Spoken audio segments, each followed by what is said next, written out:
안녕하십니까. 수도권 투데이 유석현입니다. 대한민국 하면은 교육열을 떠올릴 정도로 한국 부모님들의 교육에 대한 열정은 세계적으로 유명합니다. 이와 관련해서 요즘 교육업계에서 학부모님들의 인기를 한몸에 받고 있는 분이 있다고 하는데요. 교육의 신으로도 불린다는데 잠시 뒤에 만나보겠습니다. 2부에서는 경기도 내 해양산업을 책임지는 곳 해양수산자원연구소에 대해서 알아봅니다. 생활법률 상담 시간도 준비되어 있습니다.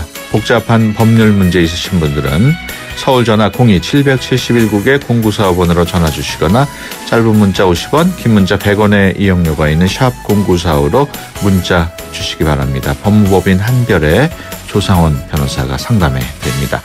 8월 11일 월요일 수도권 투데이 시작합니다.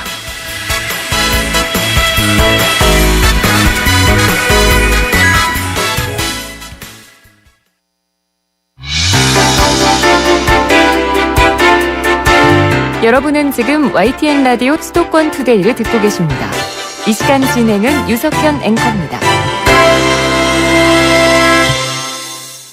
네, 투데이 이슈 점검 시간입니다. 대한민국 부모님들의 높은 교육열 세계적으로 유명하죠.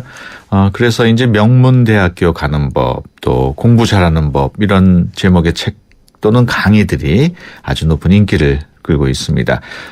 오늘은 까다롭다고 소문난 강남 지역의 어머니들도 열광하는 분 만나보겠습니다. 교육 전문가 김미연 애널리스트 전화로 연결합니다. 안녕하세요. 네, 안녕하세요. 김미연입니다. 네. 제가 애널리스트로 소개를 해드렸는데 어떤 직업인지 간단하게 말씀을 해주시죠. 제가 앞서서 교육 전문가라고 말씀 주셨는데요. 예. 직업은 원래 교육 애널리스트입니다. 예. 이 애널리스트라는 직업 자체가 주식시장에서 주식을 사고 팔고를 이제 분석하는 직업인데요. 예. 애널리스트가 사실상 모든 종목을 다 서치하는 게 아니라 예. 각각 맡고 있는 이제 산업이 있습니다. 예. 저는 경제학을 전공했지만 제가 애널리스트로 입문했을 때 교육업종이라는 걸 맡게 됐고요. 예. 그러다 보니까 청취자분들께서 많이 알고 계시는 사교육 업체들 예. 제가 분석하다가 보니까 자연스럽게 교육 전문가가 된 것으로 보여집니다. 그렇군요. 그렇다면은 김미연 애널리스트는 언제부터 증권가에서 애널리스트로 일하셨어요? 제가 99년부터 일을 했고요. 벌써 애널리스트 16년 차입니다. 네. 16년 동안 교육 업체 관련 애널리스트로서 활동하다 보니까 자연스럽게 교육 전문가가 되신 거군요. 네. 요즘 교육의 정석이라는 책이 네, 그렇습니다. 학부모님들 사이에서 아주 선풍적인 인기를 끌고 있다고요? 네. 제가 교육의 정석이라는 지금 책을 냈는데요. 사실상 교육의 정석이라는 리포트를 출시한 거는 2011년부터입니다. 그래서 해년마다 지금 내고 있고요. 우리가 4년째인데요. 사실상 교육의 정석이라는 책을 출간하게 된 계기가 많은 분들이 이런 질문을 하세요. 어떻게 애널리스트가 이런 이슈서를 냈냐라고 말씀하시는데 사교육 시장을 분석하려면 사실상 제대로 된 애널리스트라면은 교육부 장관 수준만큼 교육 정책을 잘 알아야 됩니다. 왜냐하면 그 정책이 나왔을 때 이 업체는 플러스 영향인지 마이너스 영향인지 매수인지 매도인지 판단해야 되기 때문에 이 정책을 굉장히 잘 알고 있어야 되고요. 그러다 보니까 정책에 대해서 고입과 대입편에 대해서 일목요연하게 정리한 책을 이제 해년마다 발간하게 됐습니다. 네, 이 교육의 정석이라는 책은 고등학교 학생보다는 또 초등학생을 둔 부모에게 더 도움이 될 거라는 얘기가 있던데 어떤 점에서 그렇습니까? 예, 사실 제가 책이 대입편, 중고입편 두 권으로 나눠져 있는데요. 그 책을 보면 고등학교 3학년 때 대입편을 많이 보시고요. 중3 때 고입편을 많이 보세요. 그래서 이런 점이 참 아쉬운 점인 것 같아요. 저도 애를 키우는 이제 부모인데 애를 키우다 보면은 애들마다의 특성이 있거든요. 어떤 애는 국어만 잘한다든지 어떤 애는 국영수과를 다 잘한다든지 어떤 애는 수학과학만 잘한다든지 이런 특성이 있는데 이런 특성에 맞는 전형이 요즘에 다 따로 있습니다. 근데 그 전형을 미리 알면 이 아이의 육아시에 상당한 도움이 되는데 왜냐하면 너는 왜 국어 영어만 잘하니 수학과학을 왜 못하고 이런 게 아니라 너는 국어 영어를 너무 잘하는구나. 그래서 이렇게 전형을 알면 이 아이한테 우선 칭찬도 해줄 수 있고 육아시에 상당히 부모들도 부담감이 좀 덜어질 수가 있는데 당장 코앞에 닥쳐서 그 책을 보다 보니까 그런 특장점이 다 무시가 되고 예. 급급하게 전형에 임하는 경우가 많습니다. 예. 그래서 사실상 전형을 어린 나이에 빨리 알게 되면 부모님도 좀 편하게 육아를 할 수가 있고 이 자녀들 입장에서도 부모님이 너무 잔소리를 많이 안 해주실 수 있는 게 있기 때문에 그렇게 말씀드리고 있습니다. 지금 말씀을 들어보니까요. 네. 지금 애널리스트 일도 하고 계신 거죠? 그렇죠. 하고 있죠. 그리고 또 별도로 또 교육에 관한 책도 내고. 네. 어느 쪽에 더 비중을 두세요? 사실 일이 떨어져 있지 않습니다. 왜냐하면 이 교육의 정석이라는 책을 쓰면서 우리나라의 대입, 고입 이 시장을 이제 계속 제가 이제 분석하고 네. 연구하지 않습니까? 이걸 하다 보면 자연스럽게 이 사교육 업체들을 매수를 써야 될지 매도를 써야 될지 이런 식으로 분석이 되기 때문에 예. 사실상 일이 떨어져 있지 않습니다. 그렇군요. 네. 그 수능보다 내신이 뛰어난 학생이 있다면은 강남 지역보다는 마포에 있는 게 더 좋다 이런 얘기를 하셨다고요. 이거 뭐 특정 지역을 제가 이제 거론하기보다는 이제 어떤 의미냐면은 예. 저희가 일명 이제 전국적으로 학력 특수지구라는 데가 있습니다. 예. 이미 면허 보기가 좋은 데죠. 강남, 네. 목동, 뭐 잠실, 그리고 뭐 대구의 수성, 그다음에 부산의 해운대 같은 곳이 전국적으로 가장 이 면허 분위기가 좋고 부모님들이 가장 또 이사를 많이 가고 싶다 하시는 네. 분들이 계시는데 그 최근 대입 전형 중에 학생부 교과 전형이라고 있고요. 예. 지금 고3 학생들도 이미 임하고 있는 친구들이 있는데 서울대 같은 경우에 전체 전형 중에서 20%에 육박하게 그 수시에 지역균형 선발 전형이라는 거 있습니다. 예. 이건 뭐냐면 각 학교 일반 고등학교 교장 선생님한테 예. 추천장을 딱 2장을 받을 수가 있거든요. 예. 그러면은 추천장 2장을 받은 학생들이 그 서류 플러스 면접으로 이제 들어가게 되는데 예. 2장을 받기가 제가 질문을 한번 들어보겠습니다. 강남이 편할까요? 아니면은 비강남이 편할까요? 이 예. 2장이라는 게 결과적으로는 그 교장 선생님이 추천을 한다는 자체가 전교 1등이잖아요. 예. 그렇기 때문에 내신이 딱이 좋은 곳에서 예. 이 학생부 교과 전형을 갈 수 있기 때문에 내신이 뛰어난 학생이라면 학력 특수지구보다는 예. 오히려 이 비학력 특구지구에서 내신을 따는 게 훨씬 더 유리하다 이런 말입니다. 예. 그렇군요. 정부에서 발표한 올해 대학 입시의 가장 큰 특징이 대입 전형 간소화였는데요. 학부모님들은 그 내용이 뭔지 잘 모르겠다 이러고 계시는데 좀 간단하게 어떤 건지 좀 설명을 해드릴 수 있겠습니까? 네, 지금 대입 전형 간소화가 발표가 됐고요. 수시는 크게 4개 전형입니다. 수시의 네. 학생부 교과 전형, 수시 학생부 종합 전형, 수시의 네. 일반 전형, 수시의 특별 전형이기 때문에 네. 4개 전형으로 간소화가 됐고요. 예. 정시는 이제 수능 중심이 대부분이고요. 약간의 그 실기 전형이 들어가 있지만 대부분 수능 전형으로 보시면 되겠습니다. 예. 그 수시 모집에 관심이 있는 부모님들께 좀 유용한 정보를 좀 주신다면 어떤 정보를 주시겠습니까? 수시 전형에 관심 있으신 분들은, 좀 빨리 준비하라고 말씀드리고 싶습니다. 예. 예를 들어서 학생부 교과 전형, 학생부 종합 전형, 이름만 들어도 약간 비슷한데 많이 틀리고요. 예. 또 수시의 일반 전형은 논술을 준비해야 되고요. 예. 수시의 특별 전형은 좀 특별한 아이들을 뽑기 때문에 예. 수학 과목만을 좀 더 집중적으로 잘한다든지 영어를 좀 더 잘한다든지 이렇게 특별한 면이 있어야 됩니다. 예. 결론적으로 이거를 고3 때 닥쳐서 준비하게 되려면 예. 그 다른 친구들에 비해서 장점을 부각시키기가 힘들기 때문에 예. 수시 전형을 준비하는 친구들 같은 경우에는 좀 더 빠른 시기에 고1 때부터 준비하는 게 상당히 유리하다고 볼 수가 있겠습니다. 예. 혹시 김미연 애널리스트께서는 학교 다니는 자제분이 있으신가요? 아직은 이제 미취학이고요. 지금 6살입니다. 6살. 네. 그러면 자녀가 앞으로 본인이 하고 싶은 일을 공부를 잘하게끔 어떤 지침 같은 것도 주시나요? 저희 아들에게요? 예.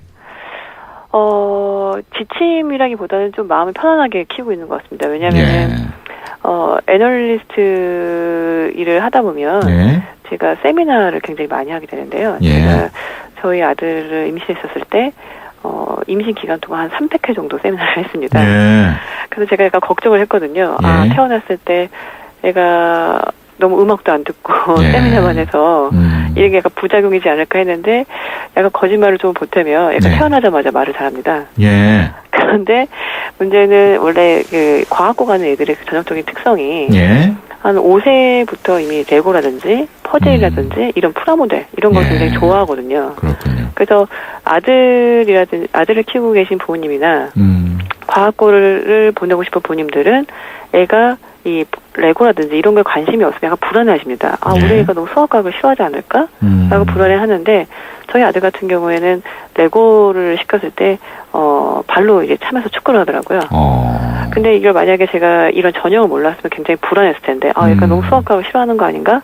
하는데 또 반대적인 측면에서는 굉장히 국어를 잘하고요. 말도 잘하고 책도 많이 읽고 또 영어도 많이 좋아합니다. 그래서 이렇게 만약에 끝까지 아들이 크게 될 경우에 수학과학을 못할 가능성이 크잖아요. 예. 그리고 국어 영어를 잘하겠지만 정시는 전과목 만점이기 때문에 사실상 힘들지만 수시에서 저희 아들 같은 경우에 계속 크게 된다고 하면 수시에 특별 전형이라는 전형이 있습니다.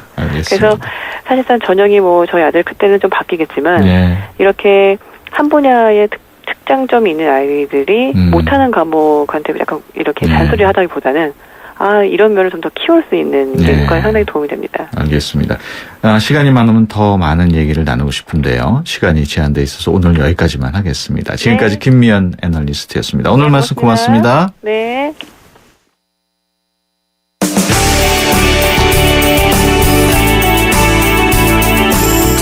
발빠른 리포터의 현장 스케치, 생생 리포터 현장.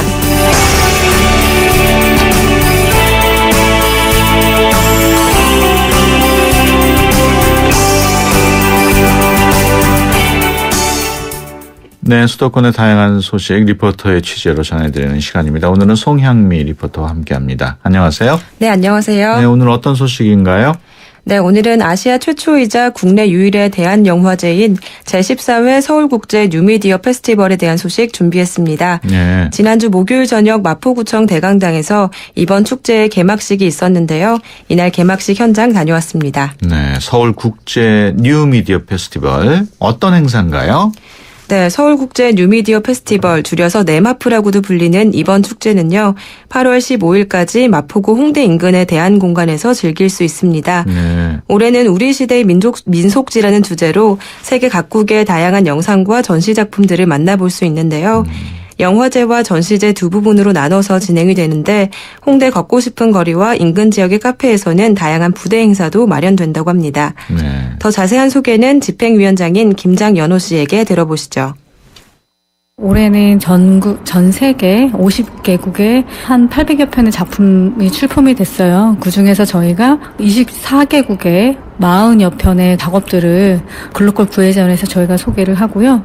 올해 주제는 우리 시대 민속지라는 주제로 올해 행사 프로그램을 꾸몄어요. 그래서 여러분들도 주위에 있는 돌사진이라든가 아니면 가족들의 사진이라든가 우리가 같이 이제 살아가면서 기록하는 어떤 그 방법에 대한 영상에 대한 다양한 방법들을 아마 배우실 수 있으실 거고 전 세계에서 유명한 어떤 작가들의 작업들을 볼 수 있으니까요. 8월 7일부터 8월 15일까지 홍대 앞에 나와주세요.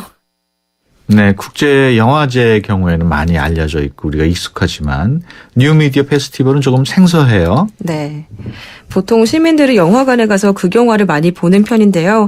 영상 예술 중에는 그런 상업 영화 외에도 영상으로 표현할 수 있는 다양한 방법들이 있다는 것을 대중들과 공유하고 또 비디오 아트나 대한 영상 같은 다양한 장르들을 즐길 수 있는 자리가 바로 뉴미디어 페스티벌이라고 할 수 있습니다. 네, 개막식 어떤 공연이 마련됐습니까? 네, 이번 축제의 개막식에는 네마프 본래의 취지인 영상과 미술의 만남과 같이 타 장르와의 콜라보레이션을 토대로 한 초혼이라는 작품이 공연됐습니다. 네. 이번 작품은 플라멩고와 국악신동 전지향의 민요, 여기에 영상까지 함께 어우러진 육목합 퍼포먼스였습니다. 언뜻 보면 어울릴 것 같지 않은 이들의 조합이 실제로는 묘하게 어우러지면서 멋스럽고 고풍스러운 분위기를 자아냈습니다. 공연의 일부분도 잠시 감상해 보시죠.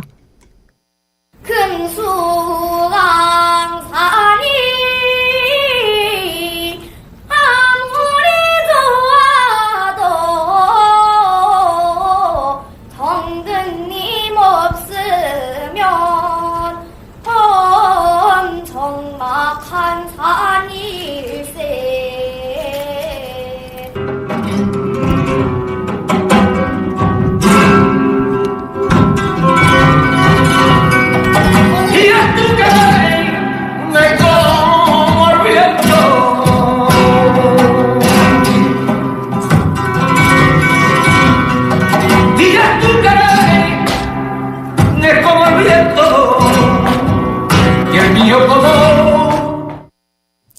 네, 이 작품은 이날 개막식 진행을 맡은 임창재 감독이 직접 연출을 했다고 하는데요. 이번 뉴미디어 페스티벌에서 공동 집행위원장을 맡기도 한 임창재 감독에게 개막작 공연에 대한 소개도 들어봤습니다. 네. 그 제목은 초원이고요. 말 그대로 그 영혼을 부른다고 어린 학생들이 안타깝게 많이 저세상으로 가서 아직까지 그 슬픔이 전 국민 가슴속에 남아있다 생각하고요. 이번에 개막 공연의 컨셉은 가슴속에 남아있는 슬픔, 비극 이거를 어떻게든지 풀어야 된다고 생각하고요. 그거는 개인이 아닌 전 사회적인 차원에서 지금 노력하고 있다고 생각하고, 그리고 이제 그 형식적인 측면에서는 조금 더 우리의 톤, 그다음에 어떤 깊은 슬픔 이런 것들은 역시 한국 사람들의 오래된 전통 밀접한 그런 소리에서 더 매칭될 수 있는 게 많았다고 생각되기 때문에 또 우리나라 소리를 할 수 있는 연희자를 찾았고, 그다음에 조금은 언밸런스하게 외국의 플라멩고를 퓨전처럼 이제 접목을 시켰는데요. 형식은 다르지만 내용을 들여다보면은 플라멩고 안에도 희노애락이 다 있기 때문에 동시에 펼쳐져도 서로가 조금 더 이렇게 객관적으로 보면서 서로를 끌어당길 수 있는 그런 역할을 하고, 또 관객으로 하여금 새로운 측면에서 영상과 함께 정서를 느낄 수 있지 않을까 기획을 하고 연출을 했습니다. 예, 개막식에 많은 분들이 오셨습니까? 네, 대한영화제에 관심 있는 분들이 많이 참석해서 개막식을 함께 즐겼는데요. 그중에서는 이번 페스티벌의 작품을 출품한 작가도 여러 개막식에 초대를 받았다고 합니다. 이분들 중에서 춤이라는 작품으로 이번 페스티벌에 참가한 고병준 작가와도 이야기 나눠봤습니다. 제가 2년 동안 혼자 방에서 작품을 만들었어요. 춤이라는 애니메이션을 만들었는데요. 이게 단순해요. 러닝타임이 한 4분 17초 정도 되고요. 그냥 4분 17초 동안 노래에 맞춰서 그냥 어떤 한 개인의 슬픔을 좀 춤으로써 표현한 애니메이션인데요. 그 애니메이션을 이번 서울국제 뉴미디어 페스티벌 공모전에 제가 내게 되는데 좋게 봐주셔가지고 이제 당선이 돼서 제가 오늘은 이제 초대장을 받아주고 개막작 한번 보러 온 거거든요. 상영은 내일부터 이제 홍대 쪽 극장에서 상영하게 되는데 뭐라고 해야 될까, 나름대로 신선하고 좀 뜻깊은 자리가 아닐까 생각하는데, 원래는 평면 회화 그런 것들도 하고 애니메이션 작품도 만들기도 하는데, 제가 작년에는 인디애니 페스트 거기에 공모전에 또 냈었거든요. 그때는 이제 수상은 못하고 올해 또 기회가 돼서 낸 거예요. 올해는 잘 될지 한번 지켜봐야죠. 네, 그 밖에 어떤 작품들이 전시 또는 상영되는지요? 네, 먼저 영화제에는 경쟁 부문 글로컬 구회전과 대한영화 부분에서는 우리 시대의 민속지, 스페인 비디오 아트 특별전 등 모두 7개의 섹션으로 나눠져 상영이 된다고 합니다. 이외 자세한 소개는 김장현호 집행위원장에게 들어보시죠. 일단은 저희가 개막작으로 소개하는 제인징 카이젠이라고 덴마크에 입양을 갔던 감독분이신데요. 그 감독분께서 제주가 고향이세요. 그래서 제주를 방문을 하시면서 제주에 있는 4.3 사건을 알게 되시면서 제주도의 그런 사건, 역사를 계속 기록을 하시면서 자신의 개인적인 성찰적인 이야기들도 같이 담아내는 작업이 거듭되는 한 거라는 제목으로 영화제에서도 상영을 하고 전시제에서도 6개의 모니터로 소개를 할 예정이고요. 그 이외에 얼마 전에 베를린 국제영화제에서 네펙상이라고 아시아 영화인상이라고 있어요. 근데 그 영화인상에서 네펙상을 받았던 철의 꿈이라고 하는 박경근 작가의 작업이 이번에 전시 쪽에서 그룹전으로는 처음으로 저희가 이번에 소개가 될 예정이니까요. 좋은 작업이니까 꼭 와서 봐주셨으면 좋겠고요. 네, 끝으로 이번 페스티벌 입장권은 어떻게 살 수 있습니까? 네, 이번 페스티벌에 관심 있으신 분들은 서울국제 뉴미디어 페스티벌 홈페이지에서 예매하실 수 있고요. 네. 미디어 극장 아이공이나 현장 구매도 가능합니다. 네. 전시나 상영 일정에 대한 안내는 홈페이지 자세히 안 나와 있으니까요. 참고하시면 되겠습니다. 네, 지금까지 송영미 리포터와 함께했습니다. 오늘 말씀 고맙습니다. 네, 감사합니다. 뜨거운 여름을 맞이하는 쉐보레의 쿨한 자세. 쉐보레 썸머 페스티벌. 8월 출고하는 구매 고객에게 최대 100만 원 특별 할인. 트랙스 올란도 캡티바 구매 시 캠핑용 차량 그늘막 증정. 스파크 올란도 최대 3년 무이자 할부. 전시장 방문 및 홈페이지 참조. 8월 31일까지. Chevrolet, find new roads. 잘생겼다 우리 모두 잘생겼다 잘생긴데 무슨 이유 필요한가요 기죽지마 힘을 내봐 그대로도 잘생겼어 챙겨줘서 고마워요 잘생겼다 황대역 ATA SK텔레콤. 네, 수도권 투데이 1부 여기서 마치고요. 잠시 뒤 2부에서 뵙겠습니다. 2014 YTN 연중기획 함께하는 미래 창조 대한민국 상담 전문가인 이호선 박사입니다. 우리가 거울 앞에 서서 고개를 들어 보면 거기 자기가 있습니다. 상담을 하다 보니까 아주 여러 사람들을 통해서 공통적인 이야기들 또 그 결과들이 이렇게 추출이 되더라고요.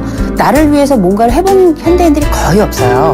이 자기 자신 속에서 생존을 발견할 수 있는 제일 첫 번째 방식이 뭐냐? 거울 앞에 서는 겁니다. 내 속에서 답을 찾는 것, 그리고 나를 위로하는 것, 이런 자기효능감, 내가 잘 해낼 수 있다는 신념을 갖게 된다면 그 순간 더불어 사는 세상, 21세기 우리 대한민국 사람들이 함께 살아가는 세상이 아닐까 싶습니다. 2014 YTN 연중기획 함께하는 미래 창조 대한민국 YTN 라디오가 함께합니다.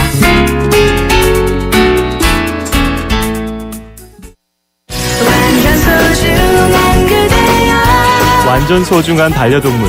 그런데 길고양이는? 뮤직 토크쇼 도시 동물과 공존을 꿈꾸다에서 함께 고민해봅니다. YTN 뉴스 FM 강종원의 뉴스 정면 승부와 동물보호시민단체 카라가 함께하는 공개방송 뮤직 토크쇼 도시 동물과 공존을 꿈꾸다가 8월 14일 목요일 오후 3시 서교동 카라센터 더불어숨에서 열립니다. 가수 이한철, 서영은 그리고 임술래 영화감독이 도시동물에 대한 고민을 음악과 토크로 풀어보는데요. 참여 신청은 휴대전화 메시지 샵0945 또는 뉴스 정면 승부 홈페이지 공개방송 신청방에서 하실 수 있습니다.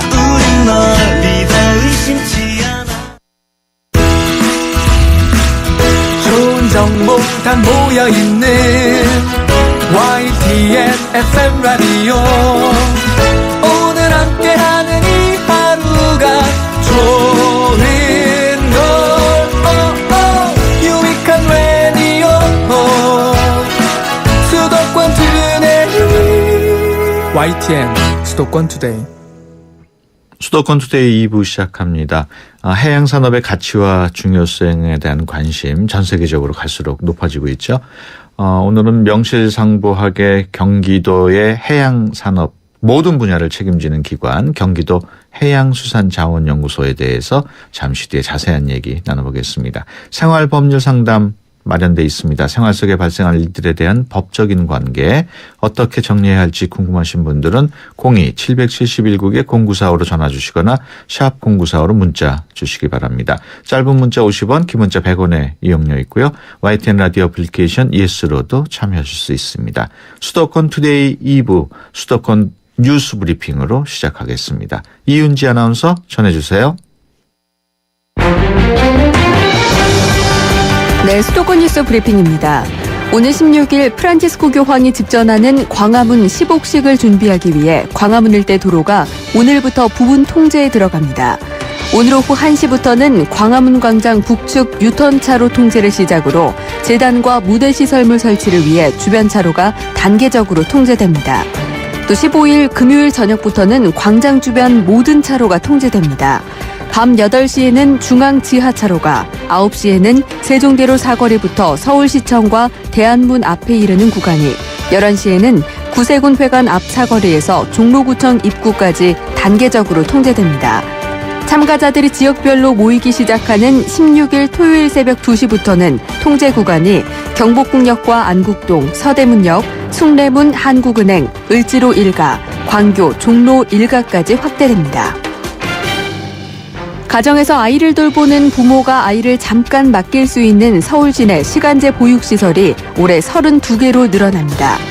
서울시는 지금까지 시간제 보육시설 11곳을 운영해왔습니다. 6개월 이상 36개월 미만의 아동을 맡길 수 있고 월요일에서 금요일 오전 9시부터 오후 6시까지 운영하며 보육료는 시간당 4,000원입니다. 서울시는 성장 가능성이 큰 마을기업 21개를 선정해 모두 7억 2,800만 원을 지원합니다.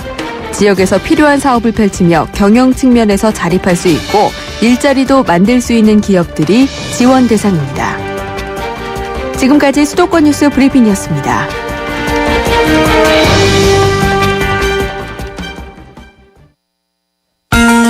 수도권에서 일어나는 모든 소식이 여기에 수도권 이모저모.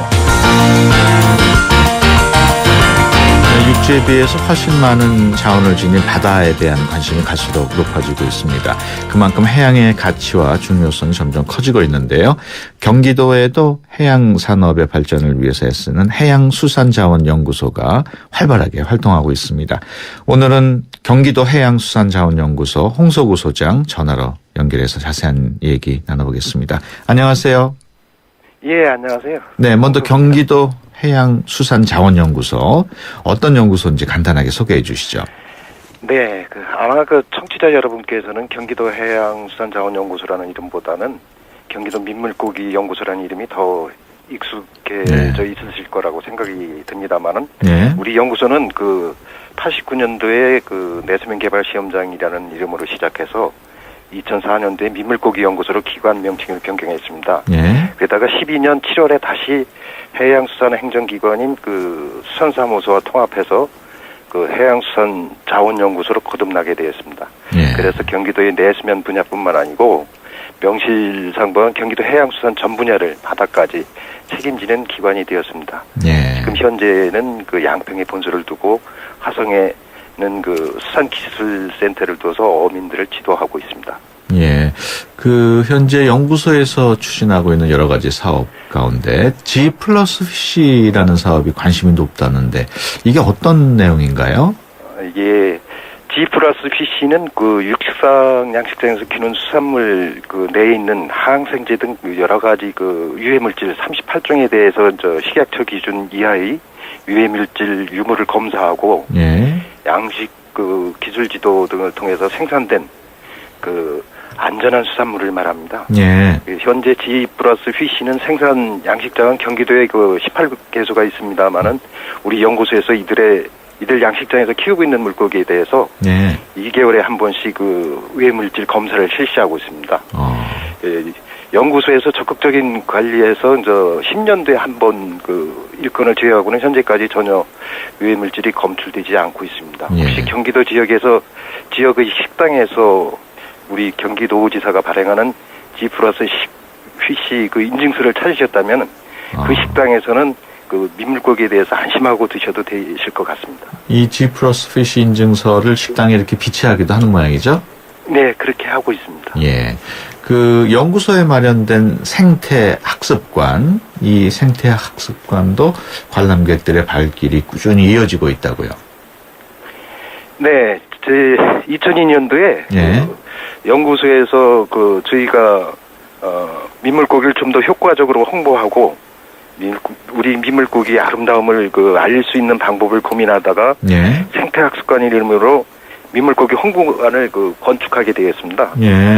이것이 시작이 돼서 현재는 생태학습관에 70여 종의 민물고기를 전시하고 있고 작년에 생태학습관을 찾은 관람객 수가 약 17만 명 이상이었습니다. 이런 관람객 수는 매년 증가하고 있고 민물고기 중요성을 알리는데 우리 생태학습관이 중요한 역할을 하고 있지 않나 이렇게 생각하고 있습니다. 그럼 생태학습관에 가면은 어항 속에 물고기들이 왔다 갔다 하나요? 어떻게 돼 있나요? 예, 그렇습니다. 큰 철갑상어서부터 조그만 피라미드까지 다 있습니다. 특별한 장점이 있습니까? 우리 민물고기 생태학습관은 사실 보고 그러기만 했는데 만지고 느끼는 3박자가 갖추어진 체험학습의 장이라고 할 수 있겠습니다. 생태학습관 건물 내에서 눈으로 보고 또 건물 밖 야외에서는 수조에 직접 들어가서 물고기에 먹이를 주면서 물고기 생태를 보고 느낄 수도 있고 또 터치풀에서는 물고기를 직접 잡아도 보고 만져볼 수 있다는 것이 아마 우리 학습관만의 장점이 아닌가 생각합니다. 그리고 특히 금년 같은 경우는 5월 한 달 동안 관상용 새우 특별 기획전을 개최해서 국내산 민물 새우와 진거미, 새우, 줄새우 등을 포함해서 국내외 관상어 애호가들의 사랑을 받고 있는 민물과 바닷물에서 자라는 관상용 새우 20종을 전시해서 관람객들한테 굉장한 호평을 받았습니다. 이 관상용 새우면은 이게 다 국내에 있는 새우인가요? 국내에서 일부는 국내에 있고요. 일부는 또 외국산도 이렇게 했습니다. 그래서 또한 우리 생태학습관에서는 매년 여름방학 시즌에 여름 생태 체험학교를 운영하고 있습니다. 금년 7월 4일부터 이제 다음 8월 22일까지 매주 금요일 초등학생과 그 가족을 대상으로 민물고기 여름 생태체험학교를 운영하고 있습니다. 그래서 사라져가는 토종 민물고기 보존 가치와 생명의 소중함을 알리고 있고 아이들과 학부모들한테 매우 긍정적인 호평을 받고 있습니다. 예. 그 관상용 새우라니까 이렇게 구경하는 새우를 말하는 건가요? 어떤 새우인지 궁금하네요. 예. 그 일부는 또 먹기 식용으로도 사용합니다. 아, 그렇군요. 그 수산질병관리원도 운영하고 있는 걸로 알고 있는데 수산질병관리원 구체적으로 어떤 일을 하는지 간단하게 설명을 해 주시죠. 예, 우리 수산질병관리원은 그 2006년도에 개원해서 일명 물고기 병원이라고 부르기도 합니다. 예. 여기에서는 수산물 질병 진단과 수질 분석, 또 여러 어민들이 질병 분석을 의뢰했을 때는 서비스 지원으로 품질 좋은 어류 생선에 기여하고 있으며 예. 도내 하천, 도매시장, 저수지 등에서 생산 판매하는 민물고기에 대해서 유해물질을 아까 말씀드렸듯이 유해물질을 검사하여 도민에게 안전한 수산물을 공급하는 역할을 하고 있습니다. 그렇군요. 그래서 하천에서 어린 물고기를 방류하기 전에 예. 질병 검사를 해서 이상이 없는 경우에만 방류함으로써 건강한 하천 생태를 유지하는 데 기여하고 있습니다. 예. 아울러 금년 9월 중에는 방사능 분석 장비가 도입돼서 도내에서 생산되는 수산물에 대하여 방사능 검사도 실시할 수 있도록 하고 있습니다. 그래서 그렇군요. 우리 도민 또 국민들이 안전하게 수산물을 섭취할 수 있도록 최선을 다할 계획입니다. 알겠습니다. 지금까지 경기도 해양수산자원연구소 홍서구 소장과 함께 얘기 나눴습니다. 오늘 말씀 고맙습니다. 예, 감사합니다. 외국인을 만나면 말문이 막히신다고요? 수도권 투데이가 여러분을 친절한 한국인으로 만들어드립니다. 켈리와 함께하는 친절한 Korean. 안녕하세요, 켈리 캠입니다. Today we will talk about refills. Refills. The ink needs to be refilled. 잉크를 리필 필요한다. 한국에서 음료수 리필하다 많이 쓰죠. refill은 다시 채우다 뜻인데요. 접두사 re는 다시 뜻 있습니다. fill는 채우다 뜻이 있고요. refill는 R와 F와 L 발음이 다 있어서 주의해야 합니다. 처음부터 끝까지 혀와 입술 많이 움직이세요. fill. 접두사 re 있는 다른 단어 많습니다. repeat, 반복하다, rewrite, 다시 쓰다, recycle, 재활용, or redo, 어떤 것을 다시 하다. Well, then ink needs to be refilled. 잉크를 리필 필요하다. Thank you very much. I hope you have a great day and I'll see you next time. Bye-bye.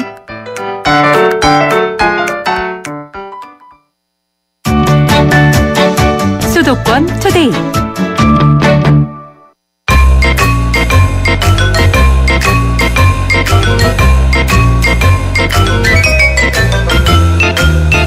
더불어 모두가 행복한 사회를 꿈꾸며 여러분의 법에 관한 모든 궁금증을 해결해드립니다. 수도권 투데이 생활법률상담실 조상원 변호사님. 네, 조상원 변호사입니다. 네, 매주 월요일에는 생활법률 상담실을 통해서 여러분들의 법률 고민 해결해 드립니다. 그냥 넘어가기 억울한 사연들 보내주시면 조상원 변호사께서 자세하게 답변을 해 주십니다. 안녕하세요. 네, 안녕하세요. 네, 첫 번째 사연 소개해 드리겠습니다. 1704번으로 들어온 내용인데요. 신축 빌라로 이사를 갔습니다. 4층에 살고 있고요.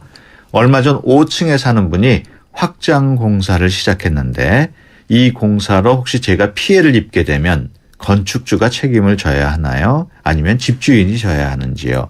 5층에 사는 세입자가 져야 하는지 궁금합니다.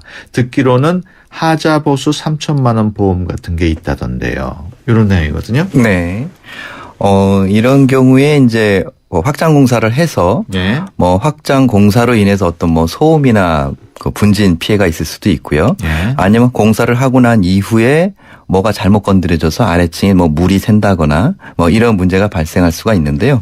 일단 그 공사로 인해서 어떤 손해를 입게 되면 그 책임을 지는 사람은 그 확장 공사의 건축주, 한마디로 그 5층의 소유자가 될 것입니다. 예, 그래서 그런 부분에 대해서 손해배상 청구하실 수가 있고요. 아직 지금 뭐 손해가 확정적으로 발생한 것은 아니고 그렇죠. 발생할 것은 이제 뭐 예상이 된다라고 말씀을 하시는 것 같은데 뭐 소음이나 분진 같은 경우는 사전에 미리 그런 것이 좀 그 줄어들 수 있도록 조치를 해달라는 요청하실 수가 있고요. 네. 그 말씀하신 그 보험이라는 것은 뭐 하자 보험이라는 것이 아니고 이런 경우에 보통 공사를 하게 되면은 그 공사를 하는 건설업자가 나중에 발생한 하자를 담보하기 위해서 하자 보증보험 증서라는 것을 가입을 해서 건축주에게 제공을 합니다. 근데 보통 이런 경우는 이제 큰 공사, 건물 하나를 짓거나 이런 경우 아니면 한 층을 올린다거나 이런 경우에 하는 것이고 보통 일반 뭐 베란다 확장이나 이런 정도의 공사 가지고는 뭐 그런 하자 보증보험을 가입하는 예는 좀 별로 없죠. 그렇군요. 다음 사연입니다. 5553번인데요. 택시를 타고 회사 출근하다가 교통사고를 당했습니다. 사고가 꽤 크게 나서 2달 동안은 병원 신세를 지게 됐습니다. 당연히 산재 처리가 될 거라고 생각을 했는데 회사 측에서는 회사 사정이 어려워서 산재 처리를 해줄 수 없다고 하더군요. 참고로 저는 정규직입니다. 퇴근하던 것도 아니고 회사에 출근하는 중이었는데 산재 처리가 안 되는 건가요? 어떻게 해야 할까요? 네. 이렇게 출근길에 교통사고를 당했으면 산재 처리를 받을 수 있습니까? 일반적으로 이제 출근길이라고 해서 모두가 이제 산재 처리가 되는 것은 아니고요. 네. 그 우리 법규상 이제 출퇴근 중에 사고라 하더라도 그것이 사업주가 출퇴근용으로 제공한 교통수단이나 아니면 사업주가 제공한 것으로 볼 수 있는 그런 교통수단을 이용해서 출퇴근을 하다가 사고가 발생한 경우 이런 경우에 이제 그 업무상 재해로 산재 처리를 받을 수가 있습니다. 그렇군요. 근데 지금 이분 같은 경우는 일반 대중교통을 이용을 해서 출근을 하시는 길이었기 때문에 지금 요 사정만 가지고는 지금 딱 그 업무상 재해라고 보기는 그렇군요. 좀 쉽지는 않을 것 같습니다. 그 출근길에는 그렇고 퇴근길이나 점심시간 경우에는 어떻습니까? 예, 방금 말씀드린 것처럼 퇴근길도 출근길과 마찬가지로 그거를 판단하시면 될 것 같고요. 이러한 점심시간이나 아니면은 좀 쉬는 시간 같은 경우에는 그러한 그 시간 자체를 사업주가 관리 감독을 할 수 있는 그런 범위 내에 있느냐 여부에 따라서 달라집니다. 점심 식사 같은 경우를 그냥 점심시간을 그냥 자유롭게 시간을 줘서 마음대로 어느 곳이든지 식당에 가서 식사를 하고 올 수 있는 그런 상황이라면 그 시간에 다친 것이 재해라고 보기는 어렵지만 회사에서 지정한 식당 또는 그 회사 지정 뭐 구내 식당 이런 데서 가서 식사를 하고 복귀를 해 다시 업무에 복귀를 하고 이런 식으로 회사에서 조금 관리 감독을 할 수 있는 그런 상황이라면 그 경우에 사고 발생했을 때 산재가 될 가능성이 있습니다. 이분은 본인이 정규직이라고 하셨는데 비정규직 또는 알바생 경우에도 산재 처리를 받을 수는 있나요? 이런 산재 보험은 이제 근로자별로 가입하는 것이 아니라 사업장 자체가 이제 가입을 하는 것이 되기 때문에 정규직 아니더라도 그리고 아르바이트생이다 하더라도 산재가 발생했을 경우에는 보험 처리가 가능합니다. 그렇군요. 회사 사정이 안 좋아서 뭐 산재 처리를 할 수 없다 이런 회사 측 얘기인데 과연 이렇게 회사 사정이 안 좋으면 사업주가 산재보험에 가입하지 않은 경우도 있고 결과적으로 보험을 못 받는 경우도 있나요? 그렇지는 않습니다. 그 사업장 자체가 산재보험에 의무적으로 가입되어야 되는 사업장이라면 사고 당시에 가입이 안 돼 있다 하더라도 일단 보험 처리는 받으실 수가 있습니다. 네, 그렇군요. 다음 사연입니다. 1156번으로 들어온 내용인데요. 회사 과장님께서 매번 커피 심부름을 시키는 게 고역입니다. 한두 번도 아니고 매일 아침 점심으로 시킵니다. 저보다 어린 남자 직원들도 있는데 꼭 저한테만 시켜서 성희롱을 당하고 있다는 생각이 듭니다.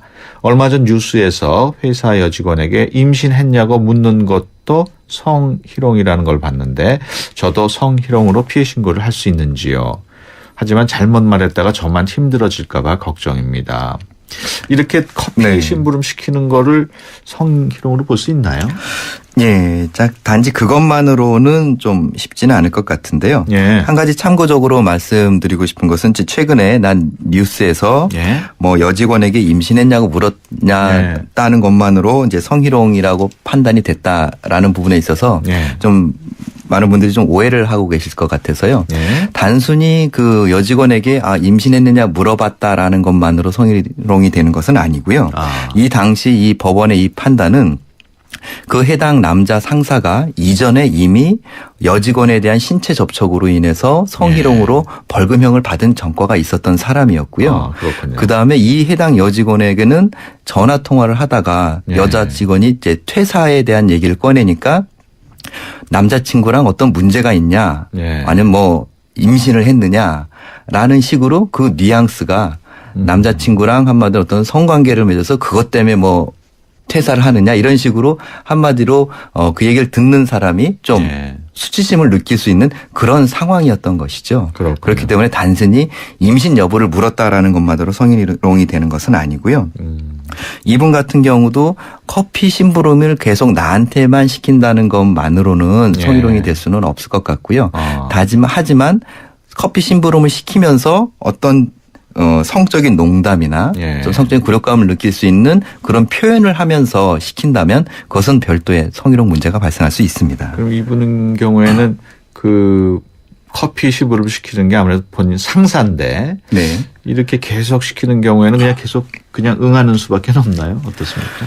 예, 지금은 뭐 그러실 수밖에 없을 것 같긴 한데요. 만약에 그 부분이 너무 좀 누가 봐도 불합리하다는 생각이 드신다면 더군다나 자기보다 좀 아래 직원이 있고 그런 상황이라면 그런 문제에 대해서 어떤 뭐 당사자 본인에게 아니면 그 위에 분에게 한번 말씀을 드려서 좀 원만하게 좀 해결을 할 수 있는 방법을 좀 생각해 보셔야 될 것 같습니다. 그렇군요.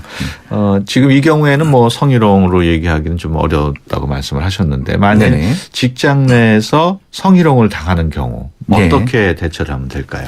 예, 만약에 그 직장 내에서 그러한 성희롱을 대처할 수 있는 어떤 시스템이 갖춰져 있다면, 그 여성들만의 뭐 조직이 있어서 거기서 대응을 한다거나 그렇다면 이제 직장 내에서 해결할 수 있겠지만 그것이 안 된다면 노동부에 어떤 진정을 해서 사실 그 가해자나 사실 사업주까지 어떤 징계를 받게 할 수가 있고요.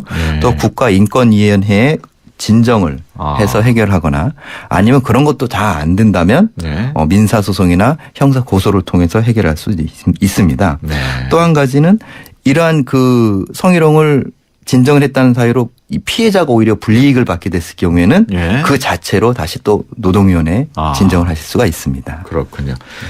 지금까지 법무법인 한별의 조상원 변호사와 함께했습니다. 오늘 말씀 고맙습니다. 네, 고맙습니다. 디자이너 카림 라시드입니다. 9월 동탄 이 신도시에서 혁신의 리더 반도건설과 컬처 프로젝트를 선보입니다. 쇼핑에서 문화까지 동탄 이 신도시 시범단지를 대표할 신개념 스트리트몰 카림 에비뉴 동탄. 새로운 동탄 신도시를 기대하십시오. 문의 1800-0177. 3385님이 보내주셨네요. 히어로빠 카스라이트 모델이잖아요. 카스라이트 한 박스만 보내주세요. 뿌잉뿌잉. 자, 노래 띄워드립니다. 안 돼. 다 내 거야. 칼로리를 33% 내린 맛있는 맥주. 카스라이트. 효주 언니, 타이어 공기압이 뭐야? 효주 언니, 얼라이먼트가 뭐야? 언니, 타이어도 보험이 있어? 언니, 윈터 타이어로 바꾸면 쓰던 타이어는? 릴렉스. 그냥 마음까지 맡길 수 있는 T스테이션 가서 스마트 케어 받아봐. 알아서 다 해줘. 한국 타이어. T스테이션. 네, 수도권 투데이 오늘 수서 여기서 마치겠습니다. 내일 오전 9시 10분에 다시 찾아뵙겠습니다. 지금까지 프로듀서 박준범, 기술감독 이한님, 구성작가 강정현, 진행의 유석현이었습니다. 함께해 주신 여러분 고맙습니다.